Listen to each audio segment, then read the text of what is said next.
Buenas tardes, doctor. ¿Cómo le va? Hola, ¿cómo le va? ¿Cómo ha estado? Muy bien. ¿Y usted? Bien, gracias. Hoy, bueno, vamos a tener un live un poquito más dinámico. A nosotros siempre, antes de empezar, ya entrando en el tema político, que es como lo más polémico, ¿verdad?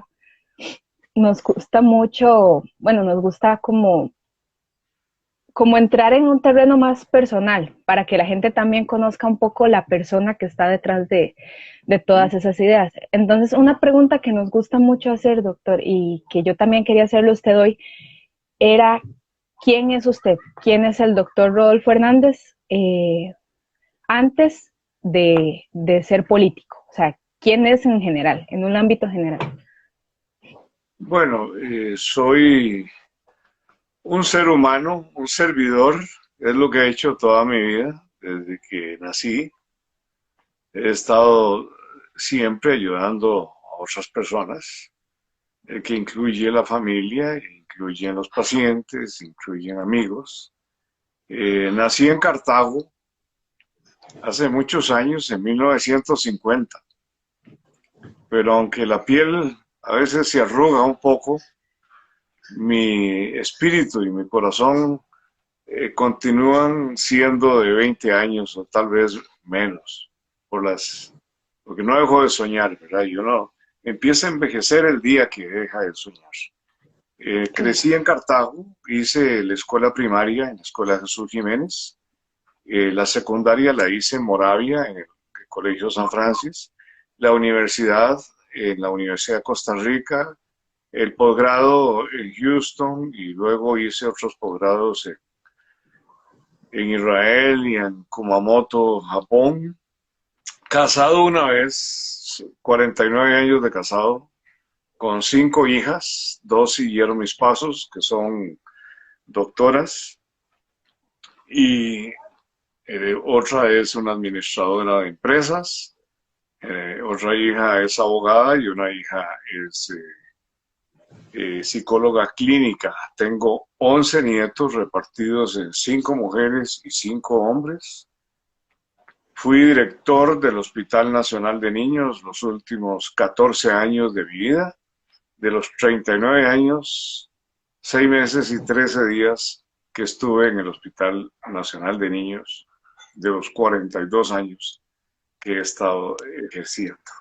Ese es Rodolfo Hernández, ahora en política en el Partido Republicano, con una doble postulación a la presidencia de la República y al primer lugar de la provincia de San José, con proyectos de todo tipo, pero sobre todo proyectos que tienen que ver con la parte de ayuda a las personas, proyectos que en última instancia son proyectos sociales. Muy bien, doctor. Muchísimas gracias. Otra pregunta que quería hacerle, la vi un día de estos.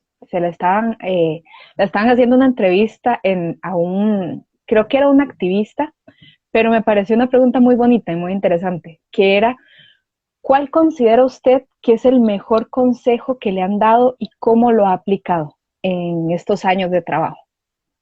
Bueno, yo tengo la fortuna, o tuve la fortuna, porque mis padres este, ya fallecieron hace bastantes años, porque fui un hijo, digamos, en aquel tiempo, cuando yo nací, no era lo usual. Papá tenía 40 años y mamá tenía 37 años, pero me exigieron muchísimo. Y entonces, de los consejos que marcaron mi vida, está el consejo de papá, que me decía que no importara lo que iba yo a hacer en la vida, que si me iba a dedicar a sembrar, palabras textuales, a sembrar tomates que fueran los mejores tomates de Costa Rica. Entonces eso me inculcó el esfuerzo para hacer las cosas bien. Y mamá, que era agricultora, tenía algunas finquitas ahí de papas y de café, eh, me enseñó que el ambiente no solo es un ambiente eh, natural que hay que respetar el ambiente humano. Se respetan ambos ambientes. Esos fueron algunos de las cosas, pero hubo un consejo increíble, o dos consejos que me dieron profesores. El primero que me dio y que me impresionó a mí mucho para lo que iba a hacer después mi carrera profesional, me lo dio el doctor Roberto Ortiz Brenes. El parque de diversiones lleva su nombre. El parque de diversiones, que es de la Asociación Pro Hospital Nacional de Niños. Cuando llego a mi primera clase con el doctor Roberto Ortiz Brenes, empezó la clase diciendo así: el médico que no es humano, no es médico ni humano. Era como si me lo estuviera hablándole a mi parte más profunda de la salud de los costarricenses, en mi caso, al servicio de la niñez costarricense. Y el otro consejo que me dio, ya años más tarde, cuando regresé a Estados Unidos, o de las frases que me han dicho que me impactaron, fue una frase del doctor Andrés Besalio Guzmán Calleja, que fue jefe de servicio de cirugía, del departamento de cirugía del San Juan de Dios, y era un cirujano cardiovascular muy habilidoso, que también fue un visionario, porque pensó en que ya para el año 78, yo no estaba en Costa Rica, cuando regreso, ya existía en las universidades privadas. Él pensó que la educación como iba a tener un rezago, al menos un rezago de espacios, porque había la gente que venía de los años anteriores, donde la familia costarricense tenía muchos hijos, ya no estaban alcanzando los cupos en las universidades públicas. Y que él empieza a impulsar con el licenciado Guillermo Malabasi la creación de la Universidad Autónoma de Centroamérica, y en ese caso, pues la de Medicina de Andrés Besalio. Cuando yo regreso, en el 82 me llama y me dice que quería que yo le ayudara a dar algunas clases de fisiología. Yo empecé en fisiología y luego pasé a dar clases de pediatría y llegué a ser el jefe de cátedra de pediatría de la UCIMED, de la UACE y la UCIMED, por un periodo cercano a los 11 o 12 años seguidos. Y me dijo que él quería contratarme para dar clases, pero que me iba a pedir algo. Me dijo que quería que le enseñara a mis alumnos a ser médicos, no pachucos. Fue todo lo que me dijo. Y de verdad, es otra, digamos, frase aleccionadora, porque así es. Uno no puede fomentar en los alumnos un comportamiento incorrecto de la vida. Independiente de la profesión que sea, porque aplica a todos. Aplica a la medicina, aplica a las leyes, aplica a las ingenierías, a la enfermería, a los docentes, en donde el comportamiento de una persona debe ser ejemplarizante, porque los menores y los adolescentes y también la gente que está en las universidades requiere de personas a quien emular o a quien seguir o a quien adversar también. Pero lo importante es que un profesor debe ser siempre un maestro, por definición. Yo sé que ustedes conocen las definiciones de todo, ¿verdad? Un maestro es una persona que enseña con el ejemplo y no con la imposición, no con la coerción, sino que enseña con el ejemplo. Cuando una persona, como esos doctores que le acabo de mencionar, y de esos hay muchos, afortunadamente, en Costa Rica. Cuando los siguen por el ejemplo, se convierten en ídolos de las personas. Ok, doctor. Ya entrando más en lo político, en lo, en lo polémico, digamos. Hay varias preguntas. De hecho, podemos aprovechar como un poco este espacio para mencionar que si alguien tiene alguna pregunta específica que quiera que leamos o que quiera que formulemos, la pueden dejar en los comentarios o en la cajita de preguntas de aquí del live. Y yo ya en algún momento al final las voy a leer todas y las voy a formular. Entonces, nada más para tenerlo en cuenta.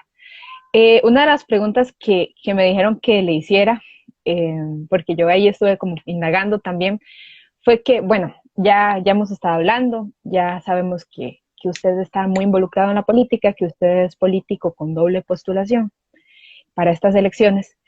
Y quería preguntarle, antes de ser político, usted nos menciona, y nosotros sabemos, tenemos el conocimiento de que usted es médico.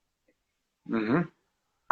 Um, dadas las circunstancias, dada la situación que estamos viviendo mundialmente en la actualidad, eh, ¿qué rumbo considera usted que deberían tomar en general las medidas sanitarias y la medicina costarricense para tomar en cuenta en las siguientes elecciones? Para que lo tome en cuenta la siguiente administración y los tres poderes del Estado, quien sea que los conforme.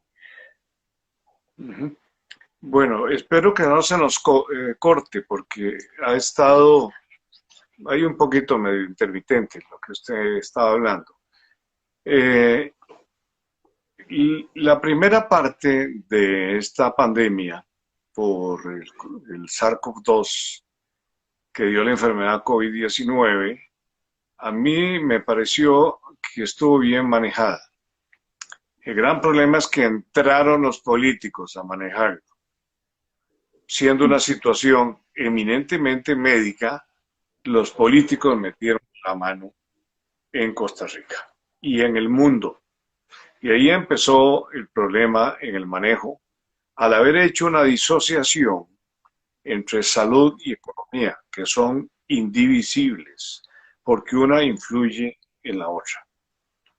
Si hay gente enferma, influye en la economía, y si la economía se lesiona, también va a influir en la salud. Tal vez ya no la salud desde el punto de vista de una epidemia, pero sí la salud desde el punto de vista de la angustia, de la carga psicológica que los costarricenses empezaron a llevar sobre sus hombros, porque el encierro se perpetuó mucho tiempo, se mantuvo mucho tiempo. Bueno, ¿y qué vamos a hacer para los próximos meses o tal vez el próximo año? Porque esto no ha terminado.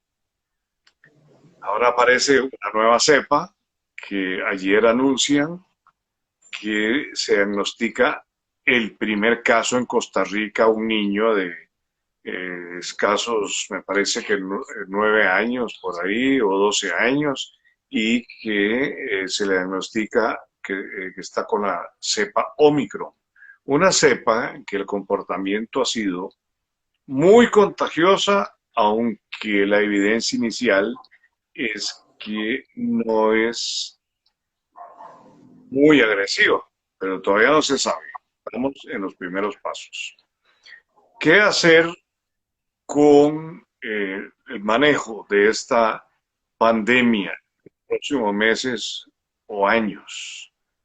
Hay que aprender a vivir con esta pandemia, porque no podemos seguir desacelerando la economía, afectando los ingresos de la casa y poniendo más carga psicológica a las personas, sobre todo a los niños, porque cada vez que fueron encerrados y quedamos, por lo menos el Ministerio de Educación decía que se pasaba a la educación virtual, resulta que esa educación virtual mostró una diferencia, una brecha en conectividad espantosa en donde salieron muy afectados los niños de la educación pública, que no recibieron aproximadamente el 80% de las clases. Entonces, ¿qué hacer?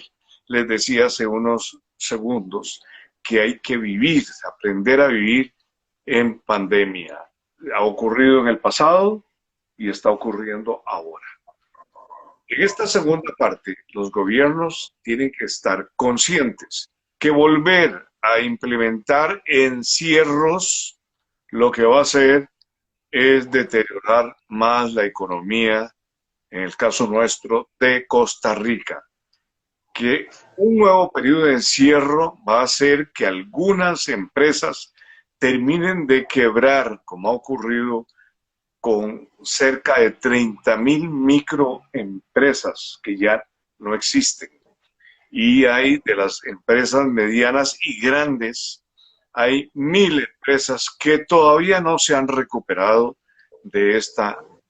Los que sí se recuperaron y más bien crecieron durante la pandemia fueron los exportadores, pero ese dinero no llega a la mesa de los costarricenses, ese dinero se queda en el bolsillo de muy pocas personas en Costa Rica. Entonces ese periodo que viene, que estamos iniciando, no puede ser un periodo de encierro. Sí debe ser un periodo en el que a través del convencimiento y no de la extorsión o de la política del miedo, hay que convencer a los que no se han vacunado que se vacunen.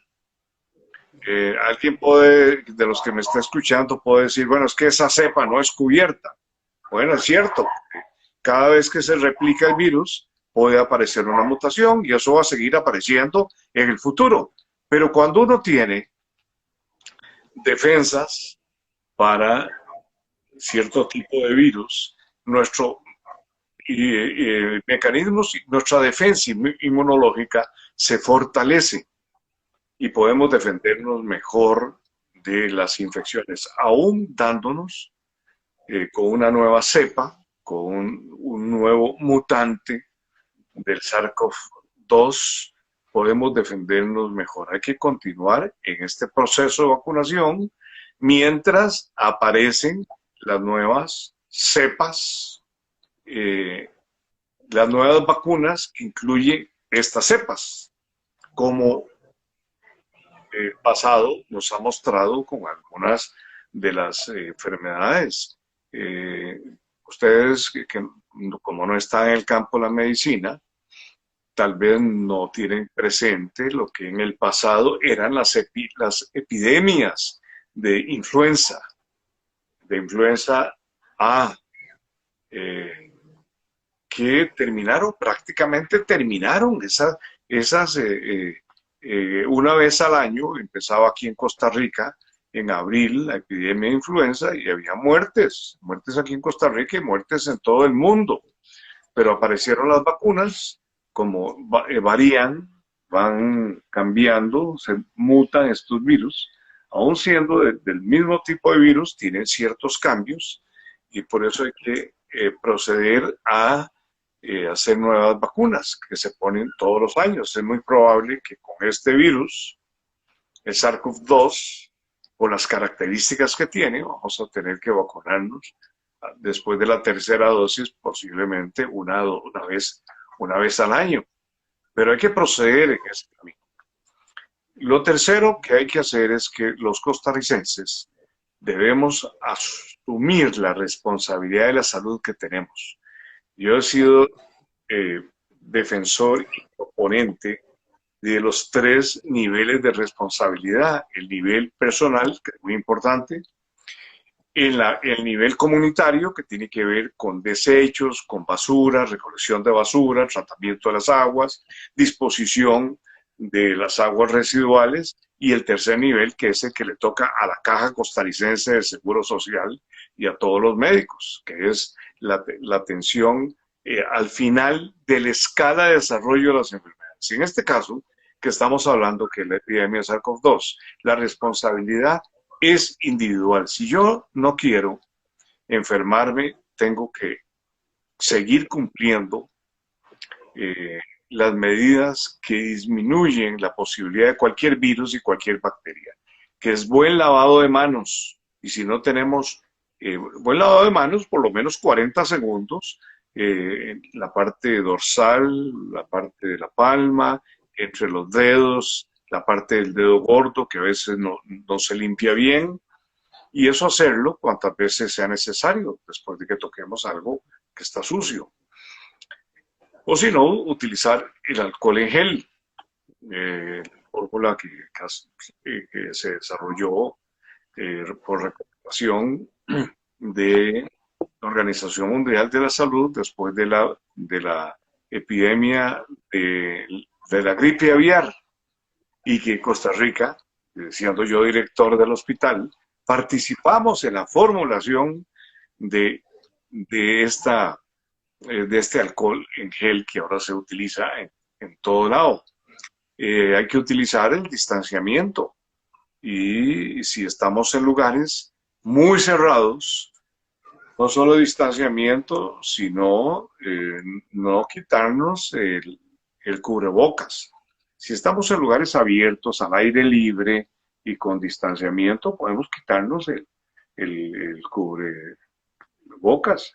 Y algo que es de gran responsabilidad y que hemos repetido aquí en Costa Rica por décadas, es que si alguien tiene síntomas de una enfermedad, y ya no necesariamente del COVID-19, si uno tiene síntomas de una enfermedad, no debe hacer visitas, no debe ir a la escuela, al colegio, a la universidad, porque a quien llevamos a las aulas es al virus o la bacteria que puede contaminar a la otra gente, y sobre todo porque hay algunos virus y bacterias que tienen predilección por algunas edades. ¿Qué es lo que pasa en los chiquitos?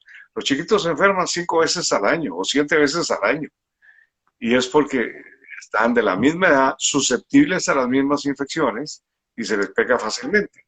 Pues esa responsabilidad que es individual, y en los niños la responsabilidad la tiene mamá y papá, hay que seguirla impulsando eh, para este manejo. Ok, muchísimas gracias, doctor, por ese lado. También en temas médicos, una cosa que tal vez queríamos hablar eh, y que nos pareció importante también. Bueno, ya es sabido y nosotros tratamos de recalcarlo mucho, nosotros somos una agrupación pro vida. Excelente. Políticamente hablando, es un debate abierto, por decirlo de alguna forma, todavía. Eh, que si la norma técnica debería salir a la luz o no, que si debería aprobarse el aborto legal y gratuito y seguro, o que si, por el contrario, debería ser un tema que quede, ¿cómo lo digo? Que quede enterrado, que Costa Rica siga siendo, como lo ha sido hasta el momento, un país pro vida. Bueno, yo Just, voy a autodefinirme, porque uh-huh. quiero que sepan cómo me comporto, y si alguno quiere un poco más de explicación, por supuesto, yo con gusto se lo digo. Yo soy pro familia. Y muy rápido, cuando digo pro familia, es porque una familia siempre necesita a una mujer y a un hombre, independiente de si están casados o no están casados. Porque la única forma de perpetuar a los humanos es con la unión de una mujer y un hombre. Nunca se va a perpetuar la especie humana con la unión de dos mujeres o dos hombres. Con esto, lo que les digo es mi concepto de familia. Este no es una crítica para los homosexuales y las lesbianas, porque siempre he dicho que no estoy de acuerdo con discriminar a las personas. Una cosa es el gusto de una persona y otra cosa es el gusto de otra persona. Y desde ese punto de vista, utilizando las mismas palabras del Papa Francisco, el Papa actual, yo las voy a repetir porque me parece que lo más adecuado. ¿Cómo voy a juzgar yo el comportamiento de las personas si todos somos hijos de Dios? Pero en el concepto de familia, el concepto de familia es a través de la unión de un hombre y una mujer. El segundo es que yo soy pro vida. Eso significa que respeto la vida desde su inicio, que empieza con la concepción hasta la muerte natural. Si yo respeto la vida,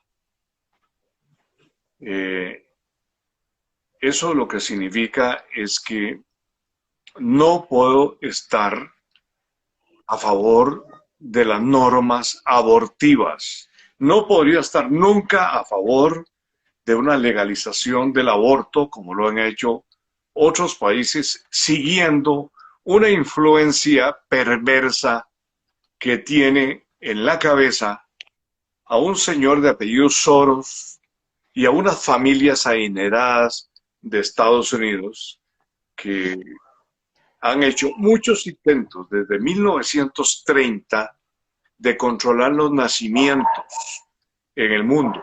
Empezaron con esterilizaciones sin autorización.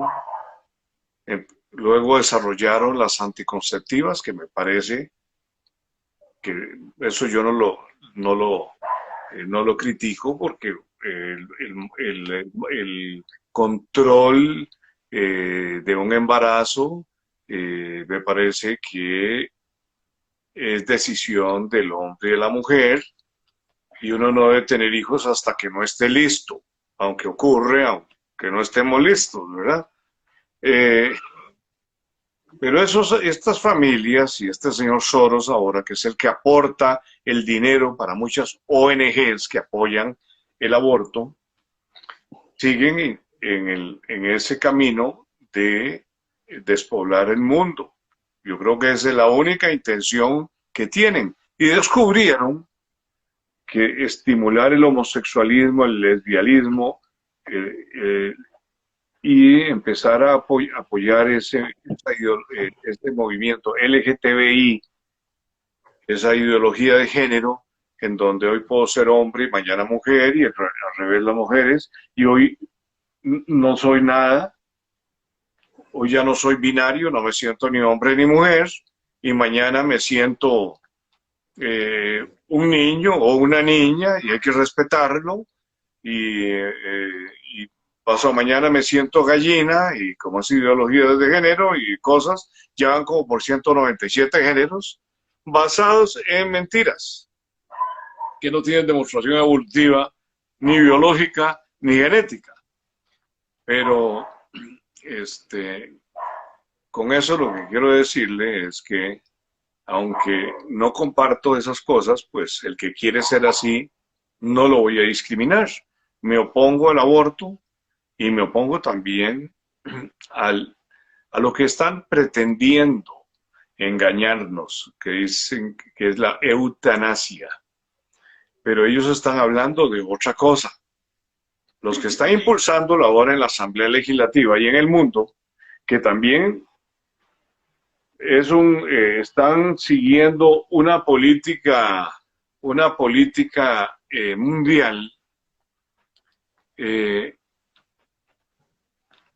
dicen que hay que legalizar la eutanasia, porque la gente, si ya se cansó, puede morir. Pero lo que están hablando es de eutanasia activa, que es un asesinato. Eutanasia activa, porque el término eutanasia viene de dos palabras. Eu, que es bien, y thanatos, que es muerte.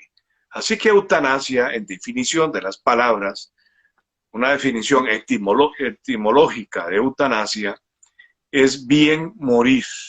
Por eso aparecen las unidades de cuidados paliativos. Las unidades de cuidados paliativos sí cumplen con esa definición de eutanasia, de bien morir, porque acompañan al enfermo crónico grave, a la persona que tuvo un accidente y está con cuadriplegia.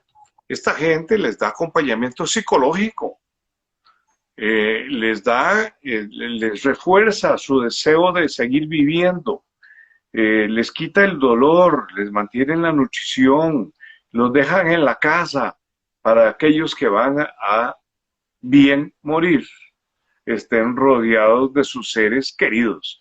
Pero la otra historia es pretender que eutanasia es un acto activo de que prácticamente me tapan a mí la respiración o me inyectan, como hacen los veterinarios, con algunas otras especies del reino animal, que los ponen a dormir cuando alguien decide que tiene que dormir.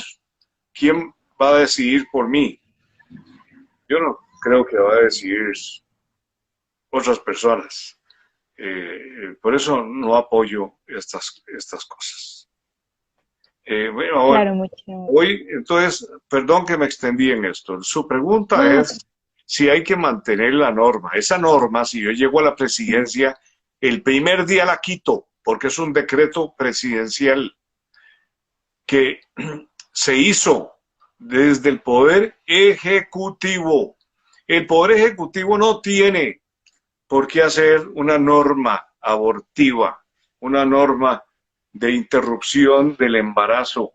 Eso le corresponde a la Asamblea Legislativa. Es la Asamblea Legislativa la que legisla, la que hace las leyes, la que las modifica o las descarta. La única responsabilidad, bueno, no la única, me refiero en este campo de las leyes, la única responsabilidad de un presidente del Poder Ejecutivo es vetarla o aprobarla, pero no puede crear normas abortivas.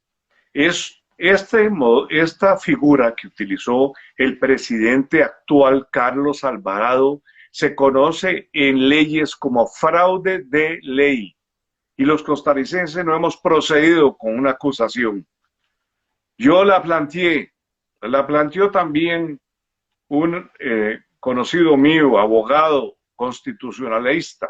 No voy a decir el nombre porque no estoy autorizado, nunca me autorizó a decir su nombre, pero planteamos que este es un fraude de ley y aún así siguen hablando de esta cosa que tiene aspectos muy graves, porque no solo considera la interrupción de un embarazo amplio. Ejemplo, esa norma dice que si una mujer quedó embarazada y de pronto se siente mal y psicológicamente afectada, hay que sacarle el chiquito. Deben pensarlo mejor. Para eso existen métodos anticonceptivos. Para eso existe la educación de todos nosotros. La otra cosa que dice es que se forma una comisión para estudiar el caso, pero que si esa comisión rechaza el caso, la mamá lo puede llevar al director general de un hospital y ese director está en la obligación de, primero, formar un nuevo comité de una lista de personas que respaldan el aborto. ¿Qué dice eso? Que poco a poco, porque otro de los artículos que tienen que ver con esto, dice que los que rechazan esta iniciativa de la norma abortiva pasan a una lista negra donde ya no los va a considerar para los comités. En otras palabras, esta norma de fraude de ley va a ir seleccionando a los grupos de gente que respalde el aborto para que autoricen todo. Bueno, esto realmente es muy grave lo que está ocurriendo en Costa Rica. Y yo no he visto a ninguna de estas que apoyan una diputada en especial, porque es el PAC el que está con estas cosas. No les he escuchado decir que en lugar de condenar a muerte al inocente, porque el inocente es el niño, no pidió venir, fue producto de una relación sexual entre un hombre y una mujer, que al que condenen a muerte es al niño. Y también me dicen que es que en caso de violación no se debe permitir. Entonces, ¿por qué no hablan de condenar a muerte al violador o a endurecer las penas de los violadores y no condenar de ese trío, de ese grupo de tres personas, el hombre, la mujer y el hijo? ¿Por qué condenan al inocente a la muerte? ¿Y por qué no condenan al violador? Que es lo que yo no entiendo dentro de mi concepto de vida. Y bueno, me seguiré oponiendo toda mi vida a la legalización del aborto, ya sea desde la Casa Presidencial o desde la Asamblea Legislativa, porque aquí llegan a opinar los que no saben. Esta asamblea no ha sido la mejor asamblea, y eso no lo digo yo, no lo dice Rodolfo Hernández, lo dicen los estudios, lo dicen las publicaciones. Un diputado también debe tener, como es el representante del pueblo, es el representante de las mayorías, porque son las mayorías los que eligen, debe tener ese compromiso de representar a las mayorías, de defender a las minorías en lo que hay que defenderlas, que es la oportunidad igualitaria, y debe ser una persona estudiosa, que no llegue a pasar 4 años calentando la curul, como ha ocurrido en estos 4 años. Gente que ni siquiera le conocemos la voz porque ha estado calentando la curul. Y otra gente que llega nada más a levantar la mano después de preguntarle a otros, que puede aconsejarlos bien o mal, porque no se leen los proyectos de ley, no los estudian para ver si lo que se está planteando es lo correcto. Muchísimas gracias. Más bien, muy completa su respuesta. La agradecemos muchísimo. Y bueno, ahí en los comentarios, ya para, como ir aterrizando un poco también, he estado leyendo algunas personas preguntaron, y creo que esto entra también dentro del área económica. Nosotros sabemos que no es un secreto aquí en Costa Rica que el sector económico va en picada por muchas cuestiones externas, por cuestiones internas, por administración más que todo, pero muchos sectores de la economía van en picada.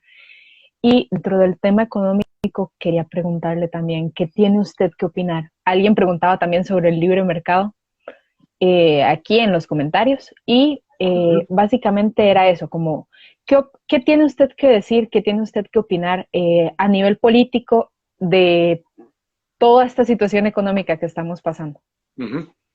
Bueno, voy a empezar por decirles, antes de entrar a la parte económica, a decirle que yo soy defensor de 3 cosas. Soy defensor de la libertad. Por eso me cuesta mucho aceptar cosas que se hacen por obligación. Yo defiendo la libertad. Defiendo la igualdad de los seres humanos. Aunque la Sala Constitucional dice que hay igualdad entre iguales, yo le doy una definición mayor. La igualdad es entre todos los seres humanos. Entonces, la igualdad en la que yo creo es en la igualdad de oportunidades. Y tercero, creo en la fraternidad. Esas 3 palabras ustedes las han escuchado en sus clases de historia. En eso se basó la Revolución Francesa, eh, en donde estuvo Víctor Hugo, Voltaire, Robespierre, gente que nos ha dejado, por lo menos a algunos de este mundo, una gran enseñanza. Lo seguimos revisando y que creemos en esas tres palabras, que seguramente ustedes las aprendieron en francés, ¿verdad? Porque nos le enseñan en francés, igualité, liberté, igualité y fraternité. Bueno, eso se lo digo para la siguiente explicación de la economía. Este mundo se volvió diminuto, y no se volvió diminuto ahora. Cuando se estaba hablando del Tratado de Libre Comercio, yo debo confesarles que yo cuando era el director del Hospital Nacional de Niños, aunque no participé en ninguna manifestación, porque como director aplican restricciones para los directores, pero sí estaba de acuerdo, y estaba de acuerdo porque la globalización empezó hace muchos años. Y para mi concepto de lo que es globalización, empezó hace muchos años con Gutenberg. Ustedes recuerden quién es ese señor, es el inventor de la imprenta, Gutenberg. ¿Y qué hizo Gutenberg? Puso la literatura, la enseñanza al alcance de todos, porque antes de Gutenberg todo lo que la gente podía accesar estaba en manos de la iglesia, en manos de los sacerdotes. Y en el momento que apareció Gutenberg y empezó con su imprenta a reproducir libros, esa enseñanza llegó a todo el mundo y lo empezó a transformar. Para 1950, la medicina estaba globalizada. Imagínense, ha pasado ¿cuánto? Casi 100 años ya, más o menos, un montón de años. 70 años han pasado, y entonces, ¿por qué les digo que era globalizada? Íbamos a estudiar a otros países. Los libros vienen de otras universidades, y los libros que producíamos aquí iban para otras universidades, y ya estábamos globalizados desde el punto de vista académico. Y cuando empezaron con eso, me invitan a una reunión que era contra el TLC. Yo le dije a la persona que estaba muy apasionada, le pregunté, mira, esa camisa que andas, qué bonita, ¿dónde es hecha? Y el hombre, que seguro no sospechaba lo que yo iba a concluir, me dijo, no, esta camisa es una Pierre Cardin. Le digo, mira, originalmente es de Francia. Y esos zapatos, no, esos zapatos que yo tengo son los Florsheim. Mira, qué interesante, vienes de Estados Unidos. Y al final le dije, hey, vos sos un globalizado en vestimenta. El problema es que nosotros no defendemos bien lo que ocurre en Costa Rica. Somos, por decirlo así, fácilmente entregamos lo que existe en nuestro país. Entonces hicimos un tratado de libre comercio en donde se defendió a algunos, los que siguen creciendo y ganando bastante, se lo merecen por su trabajo, pero dejaron a otros desamparados. Protegieron a los arroceros, pero no protegieron a los vendedores de papas, a los de hortalizas, a los frijoleros. Y de pronto estaban diciendo, es mejor importar frijoles que vienen más baratos de otro lado que producirlos aquí. Y de pronto le estaban diciendo a los productores de papa, usted no puede procesar sus papas, tiene que vendérselas a este comprador que después no las devuelve con valor agregado como a 7 u 8 veces más caro que salió de Costa Rica, que es el ejemplo de esas papitas fritas que vienen en unas botellas cilíndricas, en unos envases cilíndricos, para decir los nombres. Bueno, el problema que tiene Costa Rica es que cuando hace tratos con algún convenio internacional, que tenemos ya muchos, desde el primer convenio firmado en 1900, a principios del 94, que fue un tratado de libre comercio con México, ya tenemos con Centroamérica, con Estados Unidos, con el Caribe, con Colombia, ahora con China, teníamos con Taiwán, etcétera, etcétera. Tenemos muchos. Que a eso no hay que cerrarse, porque las posibilidades de establecer relaciones comerciales hay que mantenerlas, por supuesto. El gran problema que tenemos es que seguimos siendo importadores de muchas cosas. Aquí hay empresas muy grandes que importan todo. Y en Costa Rica no se ha estimulado que esos proveedores de las empresas grandes no reciban lo que requieren de empresas nacionales, que puede que en este momento no existan, pero un gobierno con justicia social y solidaridad, como es el Partido Republicano, llegando al poder debe impulsarlas, que aquí existan lugares que procesen el papel, que sean proveedores de materias primas elaboradas en Costa Rica. Ve lo que está ocurriendo ahora, porque la economía hay que verla también globalizada. Viene una etapa más difícil para Costa Rica porque los precios van a aumentar. El dólar se va a revalorar, el colón se va a devaluar. ¿Por qué? Porque estamos en presencia también, posiblemente, con relación al COVID-19, en una crisis mundial que se llama la crisis de la cadena de abastecimiento. Aunque el nombre que le gusta a la gente es decir, la crisis de los contenedores, que la mayoría vienen de China, que hace un año exactamente, estamos en el mes de diciembre del 2020, traer un contenedor de China costaba $2,000. En este momento traer un contenedor de China que no está llegando a tiempo cuesta $20,000. Eso no lo paga el importador, lo pagamos nosotros, por eso se va a encarecer todo. Pero hay algo que, por eso hay que resolver eso más cerca.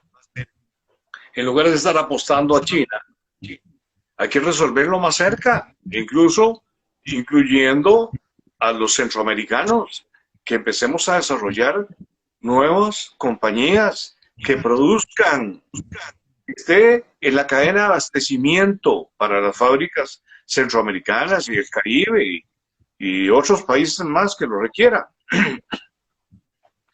Y eso hay que impulsarlo, porque eso va a impulsar la economía nuestra, va a crear empleo para salir de este desempleo que ha batido récords en la historia de Costa Rica, con un 18.2 de desempleo.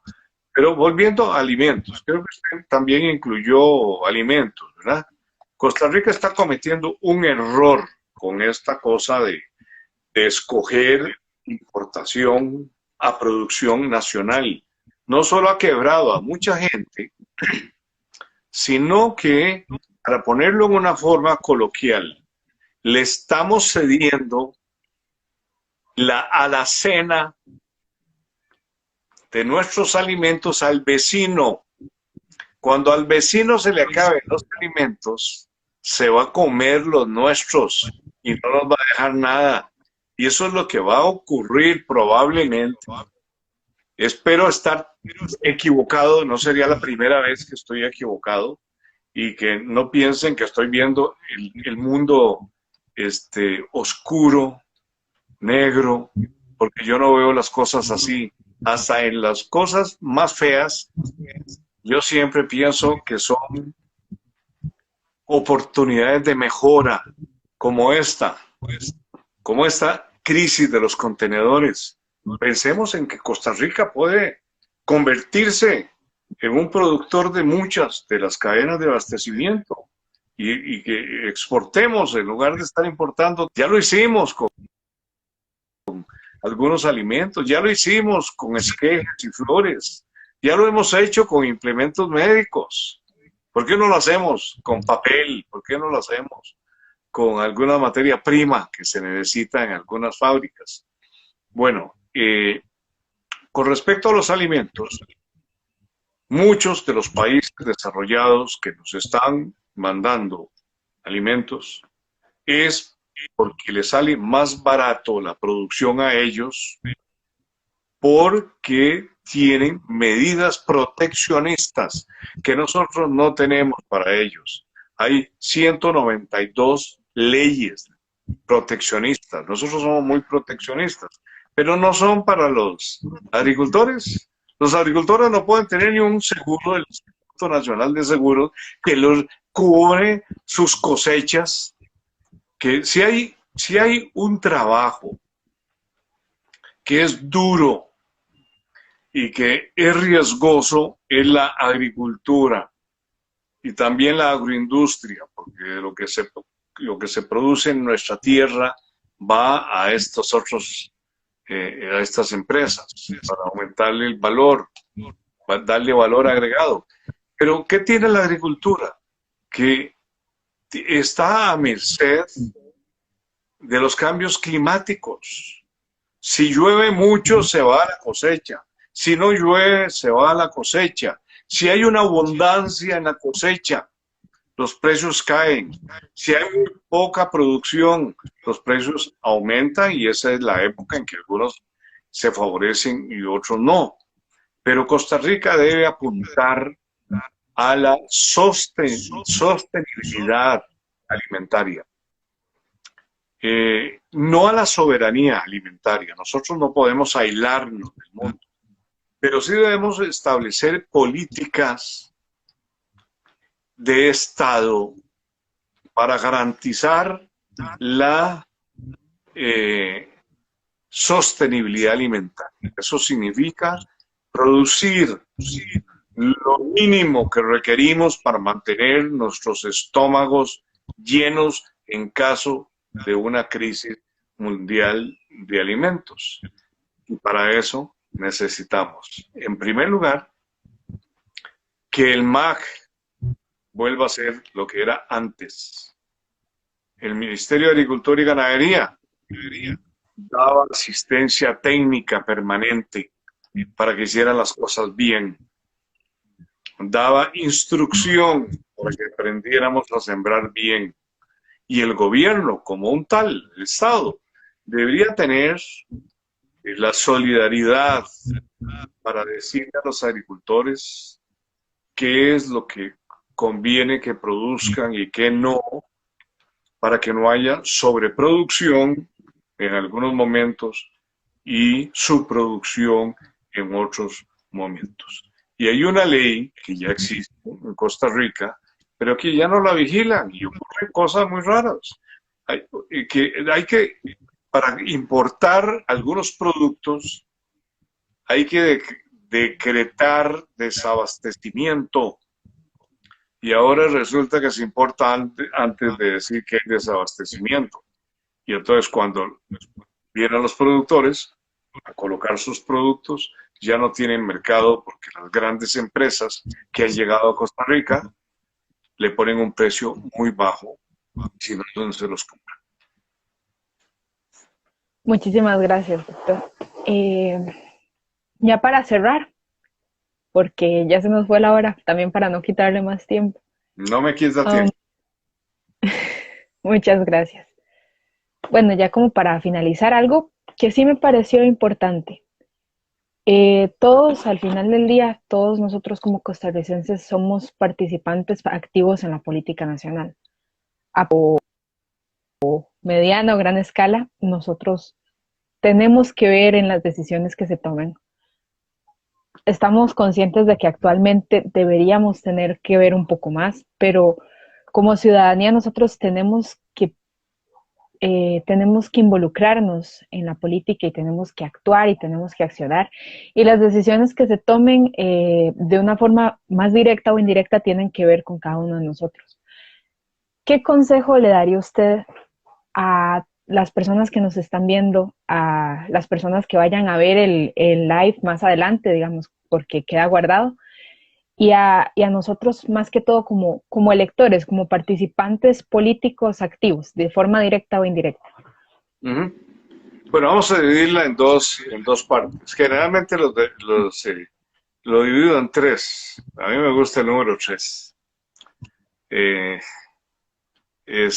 me parece que fue Séneca que decía que el 3 es el número perfecto, probablemente porque era seguro un buen lector de las Sagradas Escrituras, ¿verdad? Y Dios hizo lo inanimado en 3 días y todo lo que animado en 3 días y descansó un día y en la religión católica existe la figura del Padre, el Hijo y el Espíritu Santo.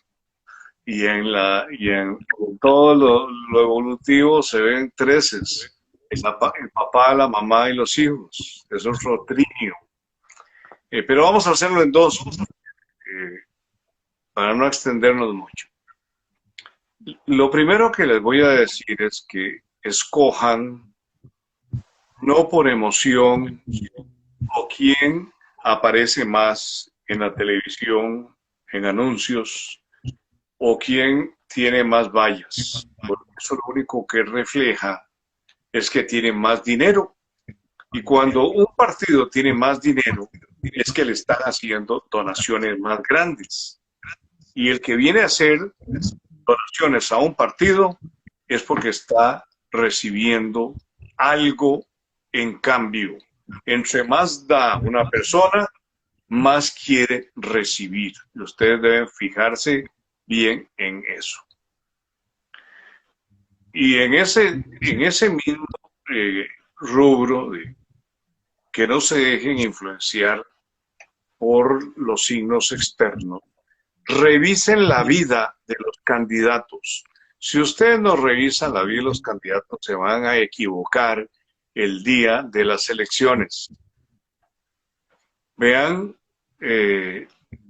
historias, libros científicos, o consejos de las abuelas, o los proverbios del rey Salomón: árbol que crece torcido, sigue torcido. Entonces busquen a ver si entre los candidatos hay árboles rectos que no han sido cuestionados, que no han tenido que salir corriendo por problemas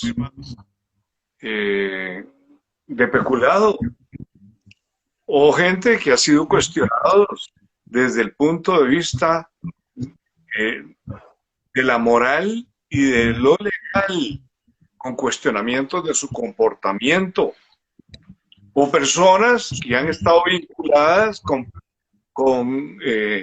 malas noticias que tienen que ver con seguros o sobreprecios o contratos o estafas o mal comportamiento humano. Revísenlo, porque eso es muy importante. Si ustedes quieren llevar a una persona que ya ha sido cuestionada, no una vez, varias veces, no esperen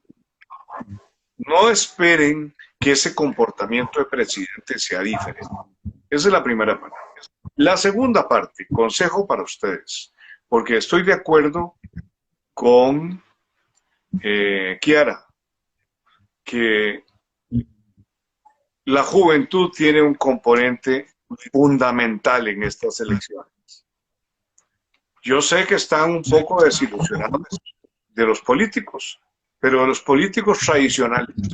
Y yo no soy un político tradicional, yo soy un servidor de la política y nunca he ocupado un puesto en la política de elección popular.